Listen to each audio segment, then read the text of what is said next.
friend Jack Ritter from Ace Hardware sent me a bolt. It's a pretty cool bolt too. Stainless steel. The nut on the end of the bolt is fairly loose. It's just perfect. And it threads up and down easily.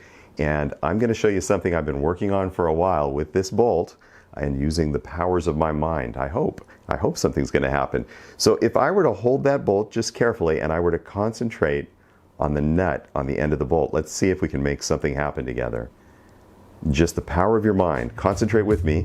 Power of your mind. There we go. It's already happening.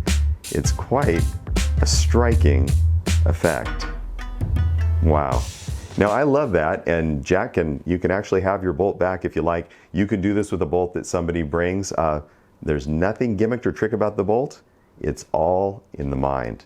And there's one other thing I thought was really strange. I just got to thinking about the same method, the same mental powers, and I've got a little plexiglass container.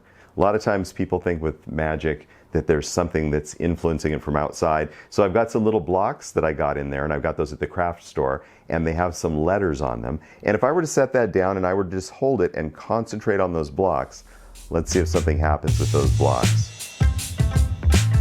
I love it. Now that's even stranger still.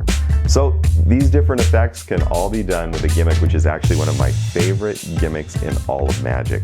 And the reason it is because when it sort of came to me, and other methods similar to this have been used in the past, but when this particular method came to me, it was one of those weird occasions where everything just went together perfectly the first time, which, as you know, almost never happens, right? It goes together the first time. And so I've always really loved this, and we'll get into this together. You know, I've also used this, since I'm into flea circuses, as many of you know, for showing people fleas. And I have a matchbox here that has some fleas in it. If I were to open the matchbox and give you a look inside, take a close look at those fleas and see if you see something. Yeah, they're doing what fleas do. They're jumping around.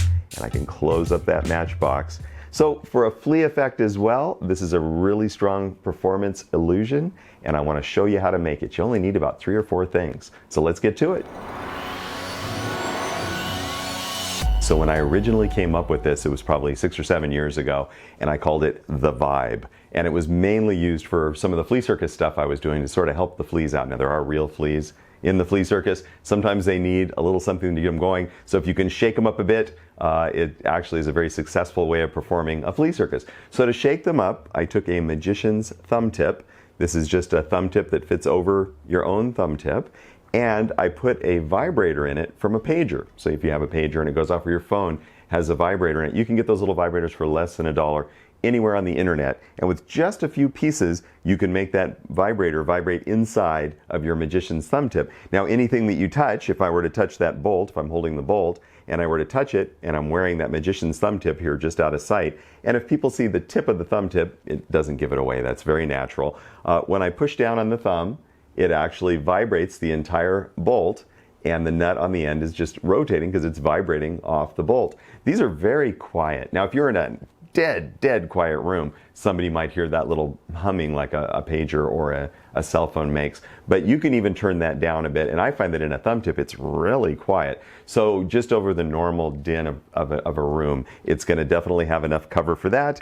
If you were to pick up the matches and you had some little fleas in there and you were to have the thumb underneath, the fleas are going to jump around. And if you have something even under a glass or under plexi, this is one of the things I want to ask you about. Is I think there must be a ton of things we could move with those subtle vibrations, and I would like to hear from you as to different magic tricks you come up with. I've kind of used this in a limited way, as much fun as I've had with it. So the points that you will need to follow are, you will need a small magnet. And the magnet's actually optional. I use this because I came up with this really fun way of having the battery be replaceable. I just have the battery stick to the magnet.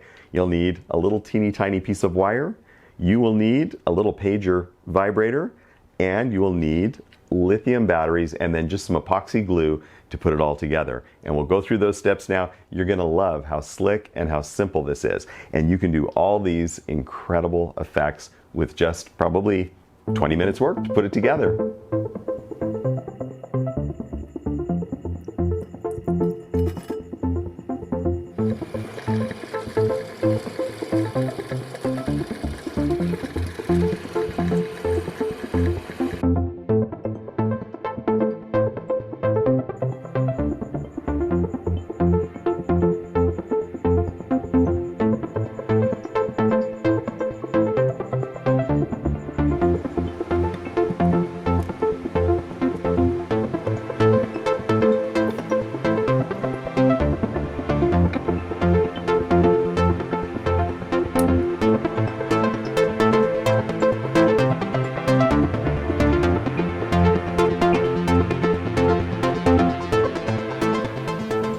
here's that finished piece. Now to make this work, the little bent piece of wire on the back, you just press it against the battery and it will vibrate the whole apparatus. And I've got a microphone right here and we can't even hear that. This fits inside of a thumb tip very, very easily. If we were to, I wanted to show you how to replace the battery. Replace the battery, since it's only sticking in place by the magnet, it actually just slides off whenever you have to put a new battery in. And actually, people use these for years without having to replace the battery. So it might be overkill, but I just like it. It makes it a slick device that you'll have for a long time. Slide the new battery back on, put this inside the thumb tip, and once again, you're ready to go. So I hope you have a lot of fun with the Vibe. Let me know what you come up with, and we will catch you in the next video.